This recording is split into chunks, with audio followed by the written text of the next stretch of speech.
This is the story of the one. As a maintenance engineer, he hears things differently.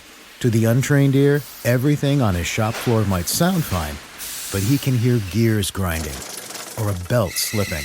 So he steps in to fix the problem at hand before it gets out of hand. And he knows Grainger's got the right product he needs to get the job done, which is music to his ears.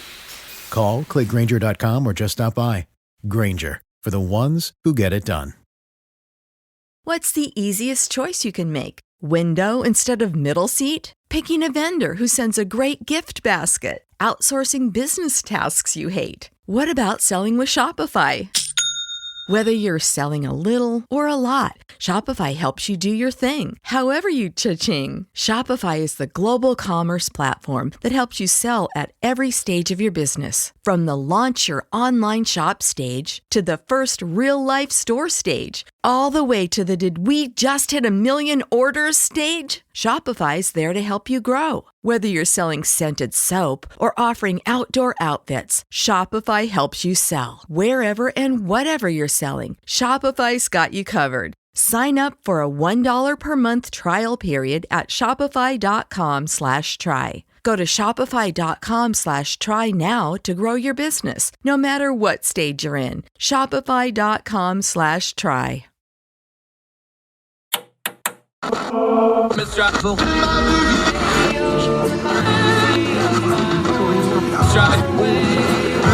Let's wait.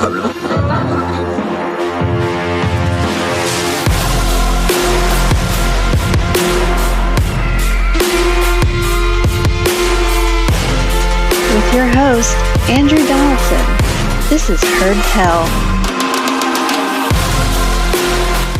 Welcome back to Heard Tell. Okay, when we got congressional questions, this is the guy that's got the answers. He covers Congress for The Independent. He's also an MSNBC contributor, formerly the Washington Post. He moves, he shakes, he gets things done. He knows people. He talks to people, which is what we're going to talk about today. Our good friend, Eric Garcia. Great to have you back, my friend. Good to be back. Hey, I love what you've written in The Independent here because let's start big picture and then we'll zoom back in for a second. Let's go. People talk about, right now, because we have the congressional hearings with January 6th. We just did the gun legislation. We have the Supreme Court stuff with not just abortion, but also a big environmental ruling getting ready to come down the pike. Yeah. We have in a few minutes right now, actually, literally. Yeah. What's West Virginia versus EPA. It's why I'm kind of keeping an eye on it. Things like this, but this all revolves around the Congress and the Senate, but we talk about it usually in political terms and things like that. We don't talk about the mechanics of how Congress actually works. And that's where you start here. When you're covering Congress, we know about the gaggles. We know about meeting people in the rotunda. We know about the committee hearings. Talk just a minute as somebody that's there, the actual machinations of day-to-day business. There's a rhythm and there's a method to this. And that's a part of a lot of these stories that gets left out, isn't it?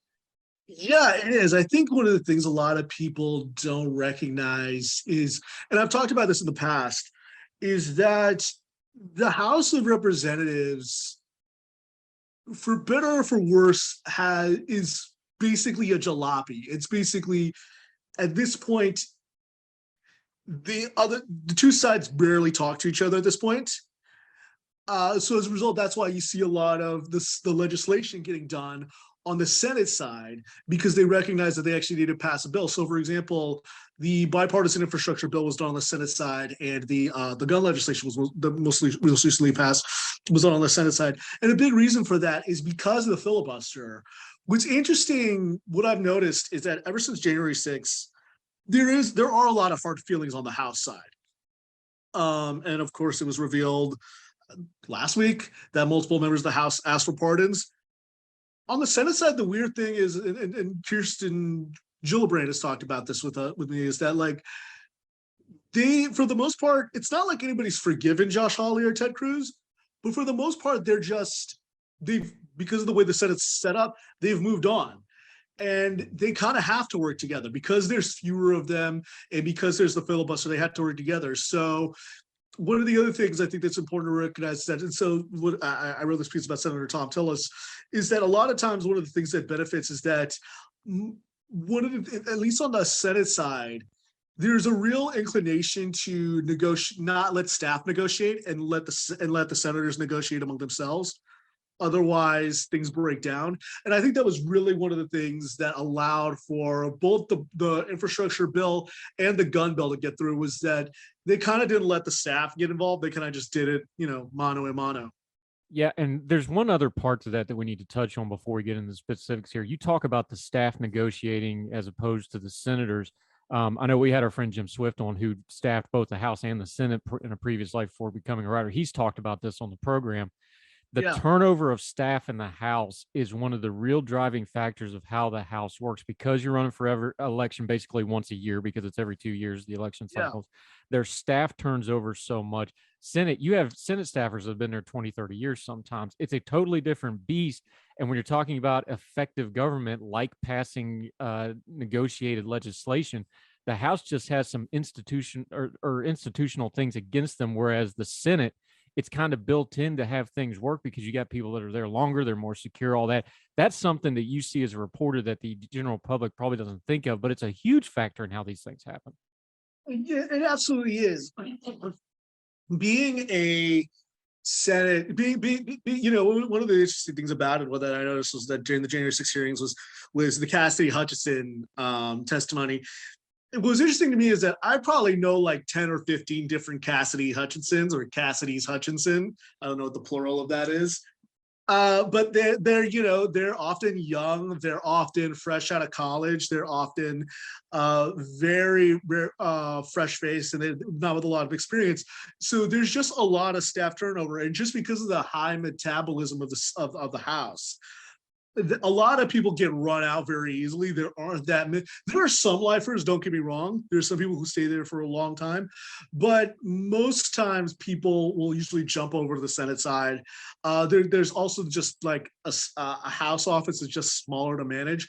Whereas the Senate, there are plenty of lifers, and there's plenty of people who get things done on the day-to-day basis and who manage their bosses. And then of course there are some, I don't think I'm speaking out of turn. The Senate is a lot older than the House. And as a result, for some of the members of the Senate who might not be all there all the time, the Senate staffers might carry the load a little bit more. There were talks about this when Strom Thurmond was a senator, that his staff ran things. There were talks about Robert Byrd, how when he wasn't there for the most part toward the end, from West Virginia.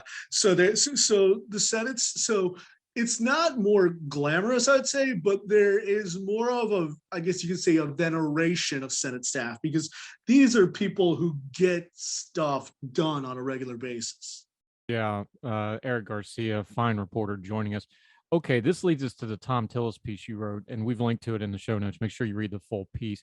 But, one of our founding principles here is things don't happen in a vacuum. They have it in a sequence. Walk us through who Thom Tillis is, because he's not that well nationally known.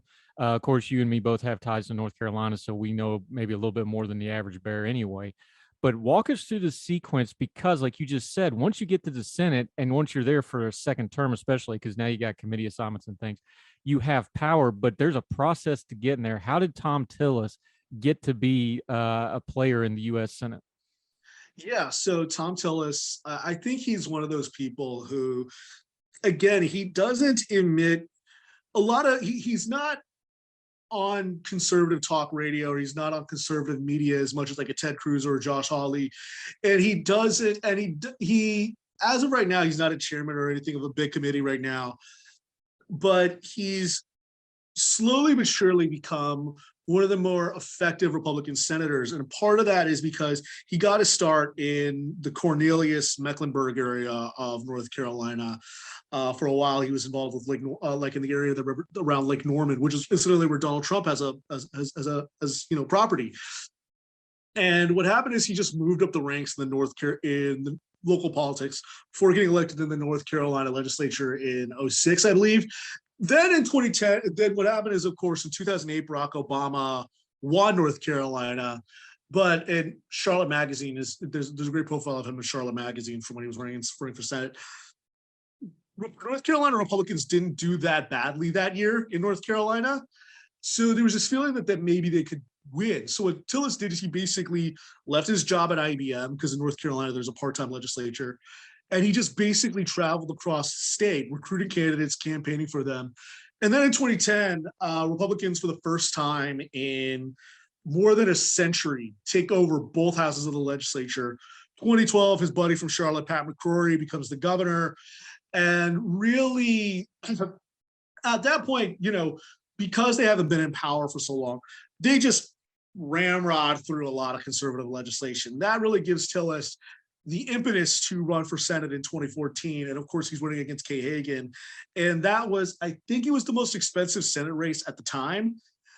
And it was a blood feud. That was the first Senate race I ever covered. And it was ugly. It was nasty. There was a lot of mudslinging. And Tillis narrowly won that race, but I think only 45,000 votes. Hagan actually did better than than she probably could, than a lot of other Democrats, but it was just a bad year for Democrats. Tillis, for the first term, he really doesn't stand out that much, but what he does do is he really tries to become somebody who Democrats can do business with. He said in 2016, he says, if they don't do criminal justice reform, I'm not running for another term. And then the Senate Judiciary Committee, he helps negotiate criminal justice reform with Democrats like Cory Booker. And then, of course, what happens is in 2020, Cal Cunningham runs against him, and of course has that sexting scandal. And Tillis, you could argue he probably would have won that seat because Joe Biden just didn't campaign that much in North Carolina. But the other thing you could argue is that he just got lucky. But depending on who you ask, whatever did happen is since then he's accumulated a lot of trust and respect, enough trust and enough goodwill from Senate leadership, and enough respect from Democrats that he's somebody who they could negotiate with. In other words, we used to just call this stuff politics. Like, hey, he went out and raged for all these other candidates. Now it's his turn. Hey, he's easy to work with on stuff. So we now have this new breed of politics where it's so online and it's so party focused and so ideologically focused. He's almost like an old school politician where he just kind of goes and does the job, doesn't he? Yeah, he does the job. Make no mistake, he's a conservative. I don't want to say that he's a sure. I just mean mechanically, he does mechanically. There are the people who, to your point, he's the last of the dying breed. I think because, for example, to your point, Senator Rob Portman is retiring this year. He's another. I guess you could say. I think the distinction is not. And Amy Walter has discussed this at the Cook Political Report, who's the smartest woman I know in the world. Smartest person I know in the world, probably. There are what I call governing Republicans, and there are firebrands. And Rob Portman and Roy Blunt and Pat Toomey, all of whom are retiring this year, are what I call, and Richard Burr are governing Republicans. They're conservatives, but they care about, landing the plane. Then there are your Ted Cruz's and your Josh Hawleys and your John Neely Kennedys, who focus mostly on, optics.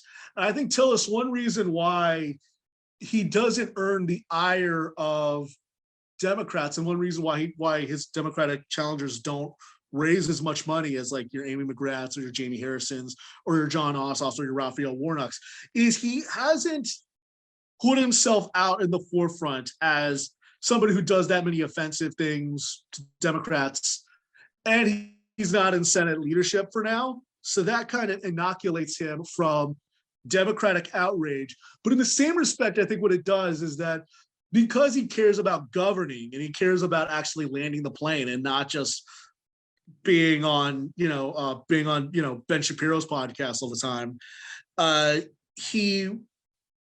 lot of conservatives don't necessarily trust him. So I think that's the real distinction. I actually used to say when North Carolina passed the bathroom bill, that was under Speaker Tim Moore, his successor. I used to say that never would have gone to a vote in the General Assembly if he were Speaker, not because he wasn't opposed to LGBTQ rights. He is, but it's because he knew that was bad for business. Yeah, and you said something key there too, I think, to key in on is with somebody like Tillis, because he's not in leadership, there's always been this group, whatever the makeup of the Senate is, there's always this floating group, gang of 4, gang of 6, gang of 8, whatever. There's always this floating group that's not actually in leadership, but they're the ones getting done. There was reporting that Mitch McConnell basically literally told the Democrats, hey, I can't touch this, but go talk to XYZ, and Tillis was on that list. That McConnell told him, was like, no, you go talk to them, they'll hash it out, and then we'll go from there. That's kind of not unusual for the Senate, and he's become that kind of a guy. Right. There are certain people who, because they have good relationships with Democrats, because they come with states where there are a lot of Democrats, there's this feeling that, well, we can get this done. The other person who's like that is Senator John Cornyn, who again is a very conservative senator, former Attorney General of Texas. And in this case, after the shooting in Uvalde, McConnell basically, both of them I should say sit on judiciary, so that the Judiciary Committee. So this is their jurisdiction. McConnell basically said he realized he had to do something, and he realized if they didn't pass gun legislation now, then Democrats would try to get rid of the filibuster, and then they do it next time they get in office, and then it's game over. So this was basically his way of saying it. He says, you can't negotiate with me, but you can negotiate with Cornyn, who's a former whip, and you can negotiate with Tillis, who you've negotiated with the past on infrastructure. And that's how and then basically what happened is, from what I understand, is that initially they said Chris Murphy, who represents Connecticut, and Sinema, they were the two people negotiating with Cornyn, and then Sinema said we need another Republican, and that's how Tillis came about it being the fourth guy on this team. And then, of course, there were 16 other senators, part of a larger group that negotiated that final deal. Yeah, Eric Garcia from The Independent. We're talking the Senate. We're talking Thom Tillis, a great piece he wrote. We're going to take a quick break. When we come back, we're going to get into how that gun legislation actually went through. We're also going to talk about some politics. Anytime you are trying to moderate as a Republican, you're going to run afoul of the Trump camp. He not only went afoul of it, he kneecapped one of them. We'll get into that in his code reading of Madison Cawthorn. More with Eric Garcia right after this on Heard Tell. Yep. For the ones who know safety isn't a catchphrase, it's a culture. And the ones who help make sure everyone makes it home safe. For the safety-minded who watch everyone's backs, Grainger offers supplies and solutions for every industry, as well as safety assessments and training to keep your facilities safe and your people safer. Call, click Grainger.com, or just stop by. Grainger, for the ones who get it done.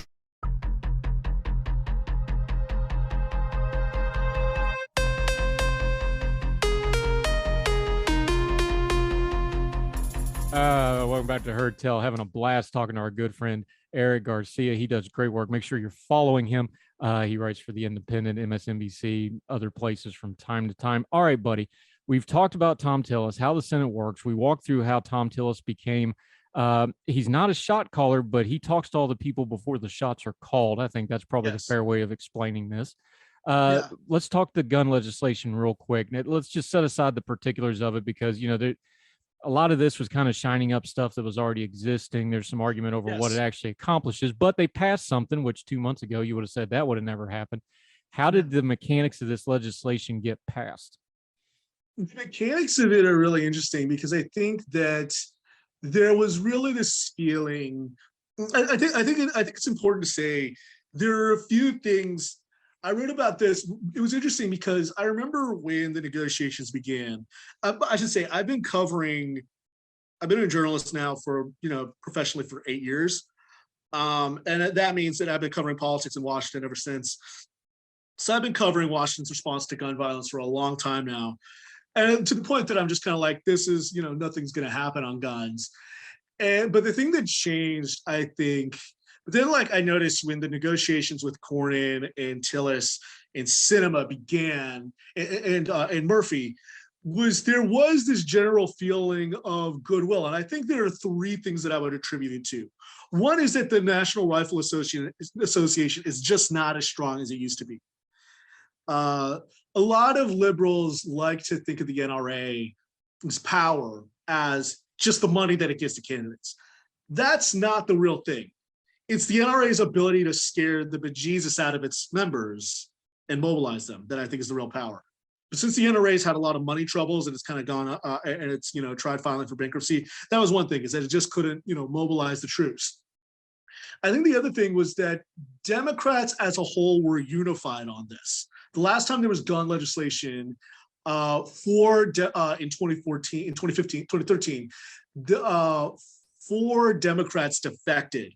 Now, basically, all Democrats, including Joe Manchin and Kyrsten Sinema was one of the negotiators, they're basically unified on it. The same for the House. And I think that was a big factor, and there was a trifecta. So you had a president who supported it, you had a Democratic House, Democratic Senate, and basically all they needed was a few Republicans. And then the other thing I think was that there was a genuine trust. I think that, as I said earlier, McConnell knew he needed to pass something. Otherwise, the moment Democrats get a filibuster-proof, like get 52 or 53 seats and a Democratic majority and a Democratic president, there is going to be an assault weapon ban. There is going to be a raise in the age to 21. So we felt like I need to do this to stave that off and not make it a campaign issue. And I think it worked. And I think the last thing was that there had been already a few bipartisan deals in the past 2 or 3 years or so. There was a bipartisan deal on COVID negotiations. There was a bipartisan deal on infrastructure. A lot of the same players who were part of the infrastructure deal were part of this.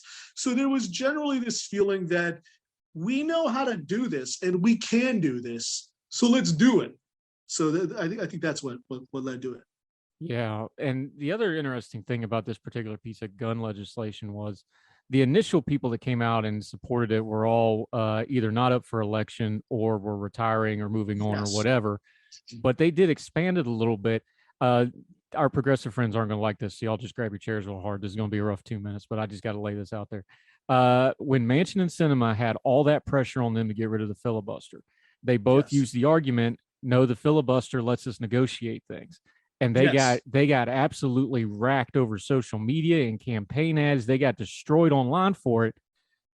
They've got some scoreboards going up now with some really important stuff, even for progressives, for moderates. They're putting wins on the board. Does that argument get a little fleshing out now? I mean, they're never going to get an apology or anything, but they're actually kind of getting some stuff done here. Well, what I said about this at the beginning when I wrote about this during the negotiations was I said Sinema had the most to gain and the most to lose from this, because if Cornyn and Tillis walked away, then the immediate thing that progressives would say was, you see, her relationships with the Republicans don't even work out that much. They don't actually get things done. But if it worked, then she could go back to Democratic voters in Arizona in 2020. She's not up for re-election this year. She's up in re-election in 2024. She could say, I got an infrastructure bill. I got gun legislation. We didn't need to get rid of the filibuster.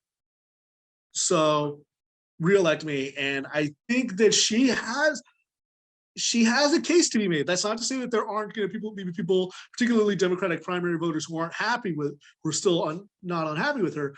But she can make the case. Manchin is, of course, in a very different situation. He's in a state where Trump won every county. He has to work with Republicans. Sinema can now say, look, I rack up, like, while AOC gets a lot of retweets and, a lot of other people, I actually get things done.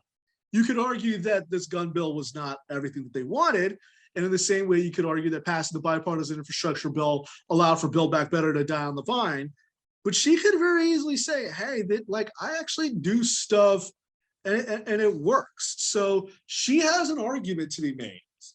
Yeah. And the other thing there is, and we'll delve into this some other time, the Senate is an exclusive club. There's only 100 of them. It is. And even bipartisan across parties, they like to have a say in who they're working with every day. And I think they're looking at states like Arizona and that absolute dumpster fire of a primary they're getting ready to have. And they're looking at Kyrsten Sinema and Joe Manchin in West Virginia going, you know what, whatever comes after that's going to be worse. Let's not burn her on this. There's definitely stuff like that happens in the US Senate, and they think that way. No question. I mean, I think that's very, I'll say this about Mitch McConnell, and I can't speak for the rest of them, but I can say this: McConnell is very strategic, and McConnell, as much as conservatives may hate him for it, he remembers 2010 when Sharon Engel blew that race against Harry Reid. And he remembers I was living in Vegas at the time. I remember it vividly. Whatever you saw in the national media, it was 3 times worse on the ground. It was bad. Right. She was unelectable, and she blew what should have been, an easy race. And then Christine O'Donnell blew that race in 2010 against Chris Coons. And then in 2012, you of course had Todd Akin and Richard Murdoch. McConnell recognizes sometimes where he's just like, look, it might be better for us to hold off on this. And that's not to say he doesn't win. He probably would love to see Mark Kelly lose, but he's probably looking at what Mark Brnovich is doing and what Blake Masters is doing in Arizona. And he's probably like, this is going to be bad and this will be a headache. And I'm sure he probably, even though he's endorsed Herschel Walker, he probably is looking at that with, some sweat under the collar. And it wouldn't surprise me. So I think that it's, again, you're right. It is these are very strategic people, and they do like, and it would surprise people how much, for example, Josh Hawley and Kristen Gillibrand work together. It would surprise people how much Chuck Grassley and Elizabeth Warren work together, but they do on good government stuff. Rob Portman gets along really well with Sherrod Brown, A, because they're both Ohioans, but B, they also just care about landing the plane. So to your point, it is a very professional club, and even another example. A lot of people, as much as people may rag on him, and I've given my fair share of criticism of him, Marco Rubio and Rick Scott. In 2018, Rubio didn't campaign for Rick Scott because he liked working with Bill Nelson, the Democrat who was the senator at the time. Yeah, now head of NASA. There's definitely a pro wrestling element to the Senate where they do one thing in front of the camera and then they go behind the camera like, all right, how do we get to the next thing? Real quick, senatorial power, of course, is not just in legislating. It's also in picking candidates. We talked about how Thom Tillis made his bones in politics by picking winners and candidates. That's how you build up a base. That also means when it's time to run somebody, that's the guy to go to. Let's talk about the soon-to-be former, thank God, representative from out around Asheville, Madison Cawthorn. I called it the Code Red. If you don't understand the reference, because we're starting to get old, my friend, I'm sorry to tell you, but that's a few good men. That's they took the guy out that was the problem. This was a Code Red. If you go and you understand how politics works, a phone call got made and said, okay, we've had enough. Let's get rid of him. Thom Tillis, it turns out, was the catalyst behind that, or more specifically, his staff in his office and those deep, deep North Carolina ties. Walk us through that one real quick, because that's an exercise in power when you can take out a sitting congressman just because you've had enough. That's pretty impressive flexing. It is an impressive flex. And I think so. There's the stuff that a lot of people know about Madison Cawthorn that angered people, which was the jokes about him talking on that podcast about cocaine and orgies. That was just the last straw. The real thing that heaved off Tillis was last year in redistricting, because every year states have to do redistricting, and every 10 years, I should say, and they have to redraw new maps. Cawthorn was being cute, acting cuter than he was, and he decided to switch districts and run against run in a district that was going to be made for a guy by the name of Tim Moore, who's the Speaker of the North Carolina House of Representatives. That angered a lot of people, because Moore was supposed to run for that seat. He's the Speaker of the House, and that was Tillis' successor. He also threatened to, quote unquote, primary the hell out of anybody who voted for the infrastructure bill. And of course, Tillis was one of the negotiators on that bill. And then afterward, he bragged about bringing broadband to Western North Carolina. And that angered Tillis to no end. And I think what also some people worry is that by him trying to switch to that district that included the Charlotte area, some people thought that maybe one day he wanted to run for Senate and primary Tillis. But whatever, and so it was also maybe him protecting his own territory. But for a lot of reasons, Cawthorn didn't do the job. It's, one thing a lot of people don't recognize. So Cawthorn, of course, ran against a friend of Mark Meadows's when Meadows went to go become White House Chief of Staff. And that, that's fine to be an insurgent. But what happens is afterward, you usually have to rebuild your repair relationships. Cawthorn never did that. He kept on burning bridges so that when he needed his friends, he didn't have any.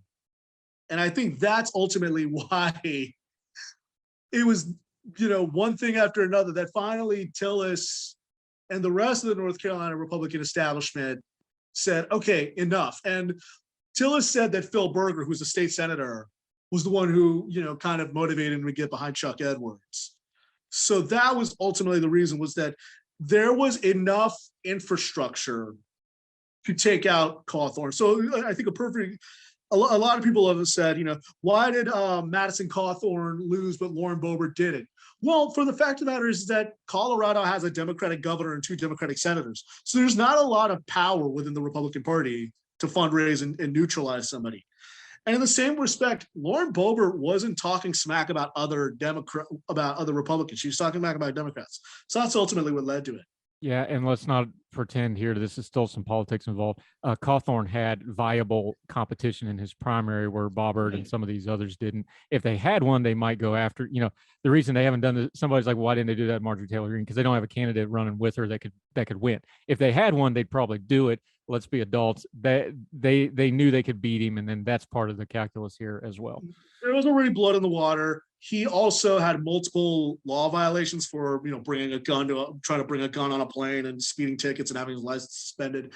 Marjorie, there wasn't a viable candidate who could run against her in a primary. She had a primary challenger this last year, this past go around. But, Brian Kemp didn't get behind this challenger. None of the big power brokers in Georgia got behind it. So it just kind of was allowed to wither on the vine. So as you said, it's all about, can this be done? Do we have a good candidate? Do we have all the things lined up? In Cawthorn's case, it just lined up. Eric Garcia, you're fantastic. We love having you on. We appreciate you being a regular on Heard Tell. Till we get you back, let folks know where they can follow you, your writing. This piece is in the Independent. We'll make sure to link to it. Please make sure you read and share it. Let folks know about your social media and everything you got going on, my friend. You can follow me at Eric M. Garcia. On Twitter. You can follow me on Instagram at Eric M. Garcia 14. I, of course, write for The Independent. I'm a columnist for MSNBC. My book, We're Not Broken, Changing the Autism Conversation, came out last year through HarperCollins, and it's coming out in paperback August 3rd with a new afterword about the COVID-19 pandemic. So that is coming out in paperback. And as always, it's always fun being on here. Yeah, and when the paperback comes back, I already told you, we want to have you on and kind of rehash that because we covered the book when it first came out because those are human interest stories. I'd love to update some of that. So we'll definitely have you on to talk about the book. Great book. We'll be doing it soon, my friend. We'll put a link in there for that too. All right, Eric Garcia, you're the best, buddy. Appreciate your time today, sir. Take care. Thank you, sir.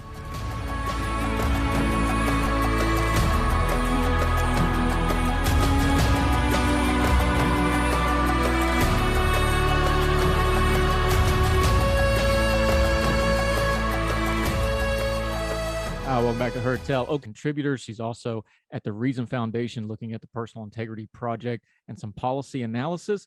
Jen Sidorova, how are you, ma'am? Glad to have you with us. Good to be here. Hey, thrilled to have you. Okay. You've been doing some writing. Let's start kind of big picture for a second. Everybody understands that pensions is a big problem in America, especially on a federal level. We understand pensioners, and that has a lot of different forms from public pensions, even the Medicare system, things like that.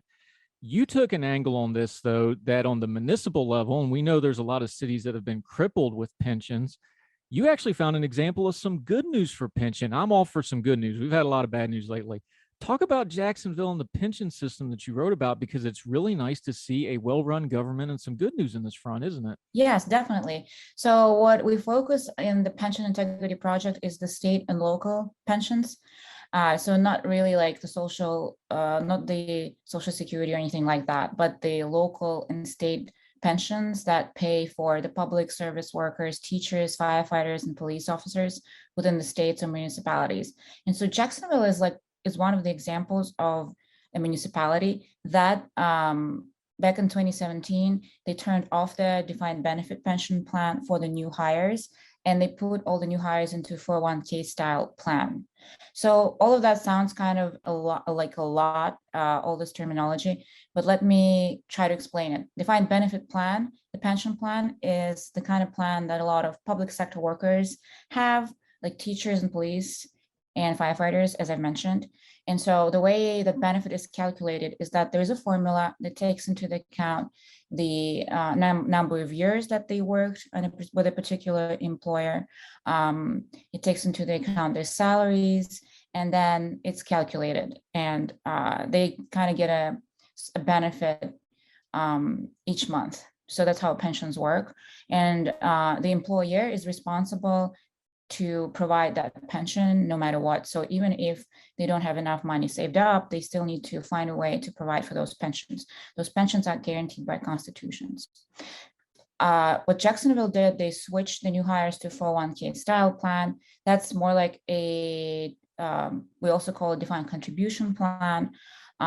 That's more similar to what workers outside of the public sector have. It's a 401 style plan. And what that means is that it is dependent on how the markets do. And the risk is kind of carried more so by the employee than employer. And so that's what Jacksonville did. And now we see a lot of positive dynamic for them, because for once their credit rating was improved. So they had an upgrade, and now they will have lower interest rates on all the loans they will take out. So all the money freed up will go towards their public services, like infrastructure, parks, recreation, everything that all the public services that their citizens need. Now, I'm just looking at, there's a fiscal side and a political side of this. Let's just look at the fiscal side for a second, since you went through the technicalities of this. The numbers are pretty astonishing. 585 million added, over 155 million to the pension reserves. Since that charge was put in place, over 715 million has been used to grow Jacksonville economy and invest back, like you talked about. That's eye-popping by anybody's standards. Does the public in Jacksonville realize that? I mean, I know we're talking retirement funds and people watch those things, but was there an immediate reaction to people to those kind of numbers? Because even somebody that really doesn't understand the nuts and bolts of that, that's a lot of zeros going on the plus side of the ledger. I got to think people had to be happy about that pretty quickly. Yeah. Right. So I do believe there was a lot of coverage of that, both when the reform was taking place. And right now, I'm not so sure. I don't see as much of that in the news. It's something more that the public finance professional would understand rather than the general public, unless they make that sort of connection, unless the officials go out there and they talk to the press and they highlight. So, and in this particular case, it was actually highlighted in the media. And now that I'm thinking of that, and one of the officials actually mentioned that the freed up money will go towards roads, bridges, parks, libraries, public health and safety. So it will affect the daily life of those communities. But since you brought up this eye-popping number, I have another significant number to share with you, and the total, and that's the total public pension debt across the country, which right now is pushing $1.5 trillion. And that number is really huge. And that's how much money these public pensions lacking to. So in a way, this is how much less they have than they should. And kind of to give you another visual of that is that the public pensions right now are funded at roughly 72%. So they only have 72 cents per each dollar saved up for those pensions. Now in 2021, because of the very high asset returns, that number increased a little bit. Instead of 72, it was 80 in 2021. But now we're going to see some negative returns, some negative market asset returns, and it's going to go down. So if I would say the funded ratio would still hang out around 72, 73. Although we had a very good year for asset returns, for market gains. We had a very good year in 2021, but this year will pretty much wipe it out. Yeah, I'm not super great with math, but I know 30% of 1.5 trillion is a whole lot of money to be hanging in the air on. Jen Sidorova joining us. That's the fiscal side. You just touched on it because this is a ticking bomb type of problem. Let's talk about the political side of this. Pensions are one of those in a lot of places, especially major U.S. cities. They're almost sacrosanct. People will not touch these. They don't want to try to reform them. What was the political environment in Jacksonville that they actually not only reformed it, but reformed it in a really productive way that only 5 years, that's a pretty fast physical return on something like this. Talk about the political calculation where they actually got this done when so many municipalities, you can't even bring this up, let alone do actual reform on it. Right. So when we're talking about public pension reform, it does not necessarily have to be as drastic as what Jacksonville did. You don't necessarily have to close out defined benefit plan. And some defined benefit plans in this country are actually fully funded. So the goal of pension reform is mainly to bring the pension plan to the state where it's not impacting, the public services. It's not dragging the state or the municipality down to the point when they are having a downgrade of their risk downgrade. And it's actually just whenever the pension reform is all about making a sustainable plan that will make sure that those promises to retirees, promises to those teachers, police officers, and firefighters are actually fulfilled. And it's really the goal is to make those pension plans solvent, to put them down, the fiscal solvency path. It's not really, the point is not really to shut them down at all.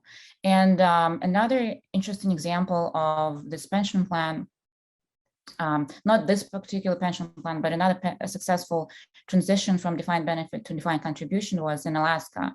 The reform that happened in 2006, where they also put all the new hires into defined contribution plan.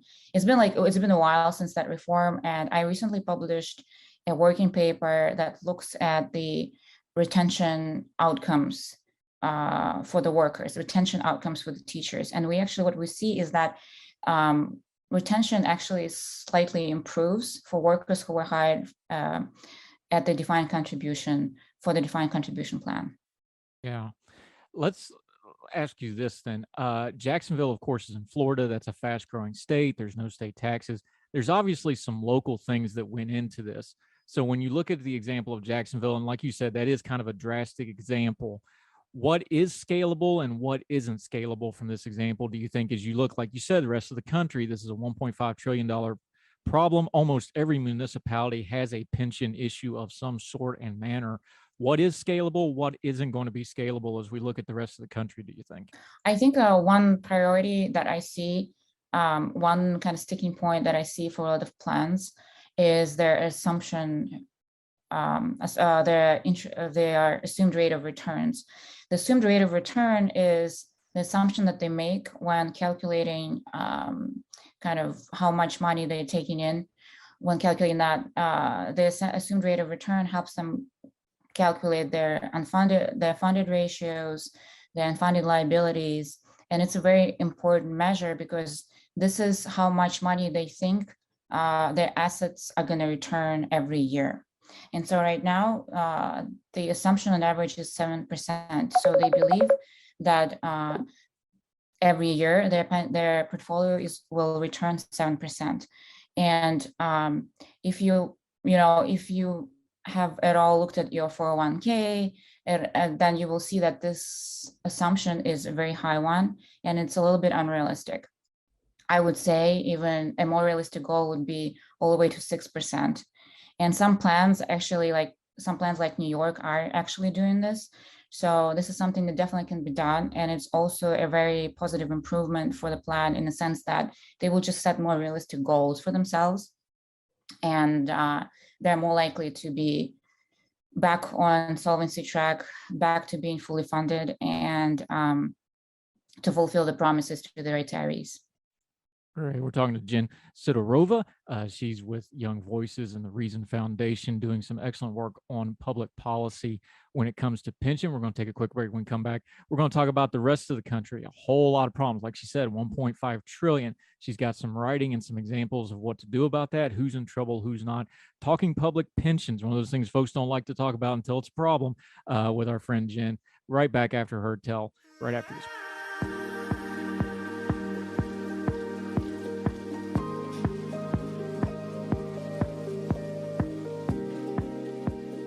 Welcome back to Heard Tell. Talking about one of them real complex subjects, but the thing is, it affects just about everybody in one way or the other. Public policy when it comes to pensions. Our friend Jen Sidorova. The reason this affects everybody, and you touched on it lightly, but let's just make sure we enunciate it clearly for everybody.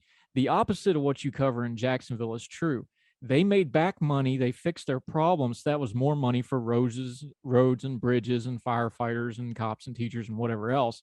But we've seen in municipalities the reverse, though. When they don't handle their pension fund, the pension fund really becomes an albatross. And then things like teachers and firefighters and roads and playgrounds and all that other stuff, that's what starts suffering, because these pension plans can absolutely eat up a city budget for decades to come if they're not properly managed, can't they?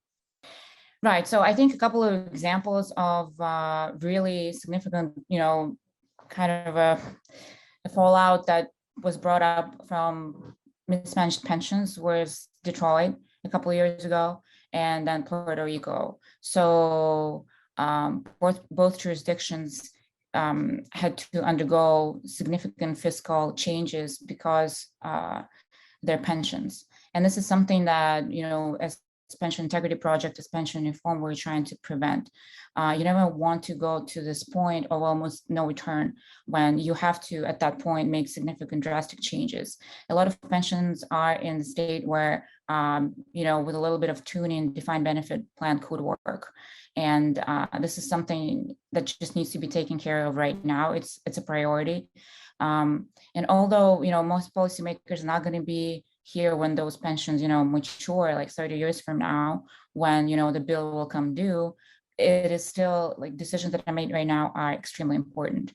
And another thing, the reason that why I am bringing this up is because we've seen a recent trend that that in a lot of those state pensions, what happened was that the political goals, like the prioritizing green, environmentally friendly, and social justice goals, those sort of investments, has been taking place. Examples of that would be like divesting from a gun manufacturer or divesting from an oil producing company, and instead investing into ESGs.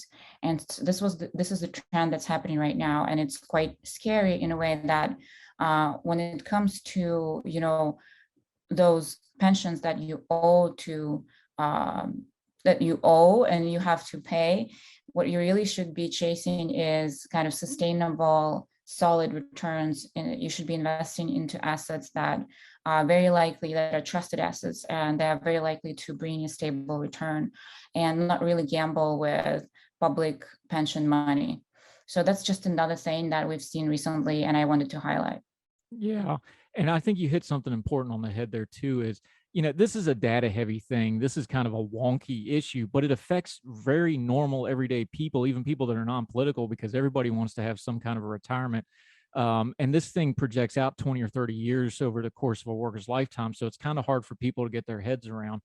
As you've wrote about this, as you studied it at the Reason Foundation and other places, do we need to change how we discuss this in the political commentary and on our social media and stuff?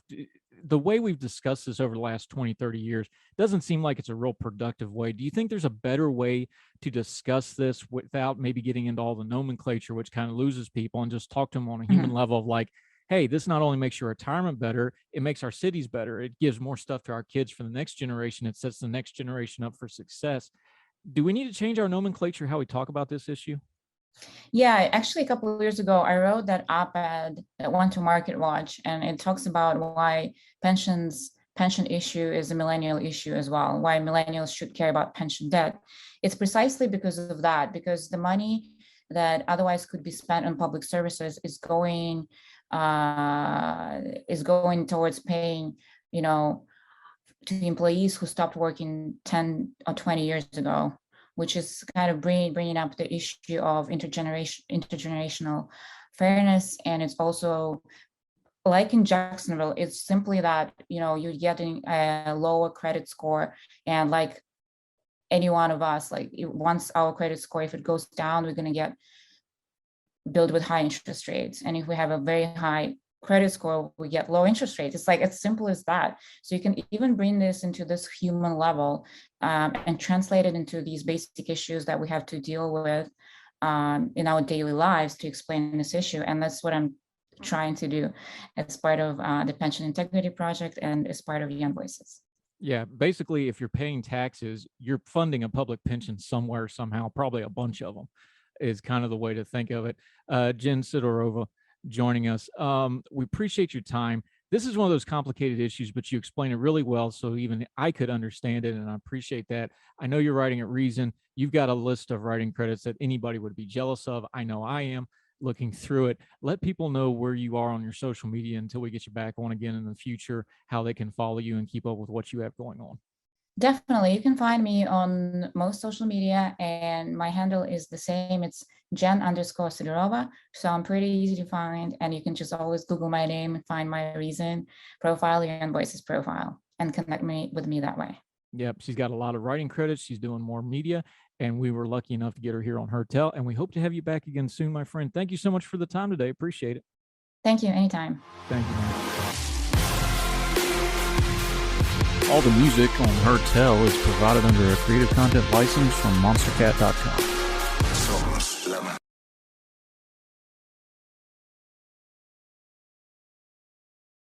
For the ones who know safety isn't a catchphrase, it's a culture.